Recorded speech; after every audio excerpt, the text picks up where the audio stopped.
l'acquittement de M. Laurent Gbagbo, personne ne le sert. Même pour Blé Guido, personne ne le sert. Parce qu'il y a eu des conditions imposées pour l'acquittement de notre papa, M. Laurent Gbagbo. C'est confidentiel, ce n'est pas public. Et je pense que certaines personnes doivent commencer à conscientiser que de rester dans le raisonnement de petits bandits, petits délinquants sur le méta.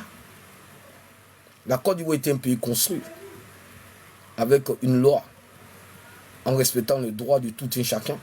Nul n'est au-dessus de la loi. Si tu sais que tu n'es pas à jour, tu te mets à jour. On ne va pas rester toujours dans les invectives vilipendeuses par rapport à notre pays. Nous sommes des personnes intelligentes. Lorsque certaines choses rentrent dans la tête ou dans l'oreille des personnes conscientes, c'est plus pareil. Parce que ceux qui conscientisent,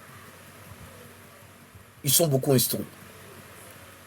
Mais par contre, il y a certaines méthodes sur le méta en train d'enchevêtrer certaines personnes dans eux les raisonnements. Parce qu'eux, ils veulent que vous suivez les raisonnements. Voilà pourquoi ils appliquent des méthodes qui n'ont rien à voir avec la bonne communication politique. Des gens qui se mettent sur le méta, tout ce que sort de leur bouche, c'est détruit, divisé, brûlé. Est-ce que vous êtes des Ivoiriens, vous? Je ne pense pas que vous êtes des Ivoiriens. Parce que ce que tu n'as pas construit, verbalement, c'est facile de dire je vais brûler. Sinon, ce que tu as construit, tu ne peux jamais te permettre de dire que tu vas brûler. Mais comme il y a plusieurs types de comportements sur le méta, nous sommes obligés de les gérer d'une manière flexible. Sinon, la manière complexe qu'ils utilisent, c'est un communicant qui ne savent même pas qu'est-ce que c'est la politique, parce qu'ils n'ont jamais été des politiciens, et ils ne seront jamais des politiciens. Ils ont commencé à faire les lives.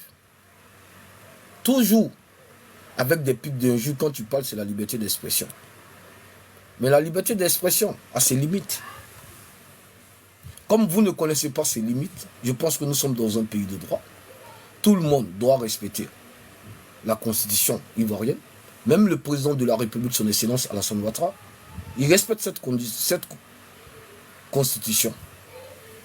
Et vous devez savoir une chose. La Côte d'Ivoire n'est pas un pays de grand marché, où tout le monde peut crier un peu partout. La Côte d'Ivoire est un pays discipliné. Voilà pourquoi nous avons une législation impliquant une constitution. TikTok, ce n'est pas un pays. TikTok, c'est un grand marché, où des soi-disant sachants connaissants, c'est que un Italien, un Serbe, un gars de Bolivie peut se présenter aux élections présidentielles de Côte d'Ivoire, puisqu'il n'y a plus de discipline. Et tous ces candidats doivent respecter cette discipline législative. Si aujourd'hui certaines personnes veulent forcément imposer d'autres candidats qui ne sont pas éligibles aux élections présidentielles, je pense que la Côte d'Ivoire n'est plus un pays discipliné. La Côte d'Ivoire n'est plus un pays de droit. Chaque personne a eu l'opportunité, la possibilité de diriger ce pays. Il y a d'autres par contre qui n'ont pas pu respecter les petits détails. Donc il y a eu une négligence. Et c'est cette négligence-là aujourd'hui qui a donné tout ce résultat. Vous parlez de la CPI, vous parlez du braquage, ce n'est pas ça le problème. Le problème, même les conditions imposées par la CPI par rapport à l'acquittement de M. Laurent Gbagbo, personne ne le sait.